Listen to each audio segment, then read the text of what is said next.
పల్నాడు జిల్లా మాచవరం మండలం కొత్త గణేశునిపాడు గ్రామానికి చెందిన గురువయ్య ఎలుకల మందు తాగిన ఘటనపై గురజాల డీఎస్పీ మహేశ్వరరావు స్పష్టతనిచ్చారు. 2023 నాటి క్రైమ్ నెంబర్ 66/23 కేసుకు సంబంధించి రాబోయే లోక్ అదాలత్లో రాజీ కోసం గురువయ్యను పిలిపించామని, రాజీకి అంగీకరించకపోవడంతో నోటీసు ఇచ్చి పంపించామని తెలిపారు. ఎస్ఐ వేధించారంటూ చేస్తున్న ఆరోపణల్లో వాస్తవం లేదన్నారు. రాజకీయ లబ్ధి కోసమే పోలీసులపై తప్పుడు ప్రచారం చేస్తున్నారని, గురువయ్య ఫిర్యాదు చేస్తే చట్టపరంగా పూర్తిస్థాయి విచారణ జరుపుతామని స్పష్టం చేశారు.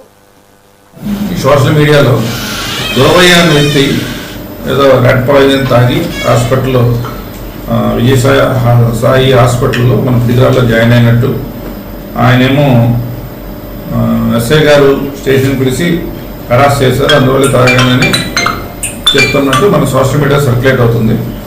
నిజానికి ఈ ఎస్ఐ గారు ఈ గురువయ్యని క్రైమ్ నెంబర్ 56/26 అది ఈ నెల 6/8/26 రిజిస్టర్ చేశారు.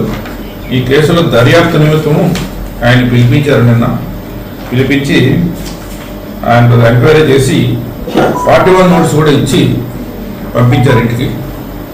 అంతేగాని ఆ కేసులో దర్యాప్తు నిమిత్తం మాత్రమే ఆయన పిలిపించారు. పిలిపించి మళ్ళీ ఇంటికి పంపించేశారు. అంతకుమించి అందులో ఏమీ జరగలేదు.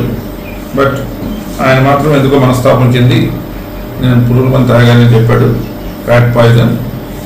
సో మెడికల్ ఇంటిమేషన్ వస్తే దాన్ని మేము దర్యాప్తు చేసి చట్టప్రకారం తన చర్యలు అందులో కూడా తీసుకుంటాం. ఈయన ఇంతకు ముందు కూడా 1 మంత్ బ్యాక్ పిలిపించారని కూడా ఎలిగేషన్ చెప్తున్నాడు. 1 మంత్ బ్యాక్ పిలిపించడం కరెక్ట్. ఎందుకంటే ఈయన 66/23 అని 23లో కంప్లైంట్ ఇచ్చాడు. అది కూడా కేసు రిజిస్టర్ అయ్యి ఉంది పోలీస్ స్టేషన్లో.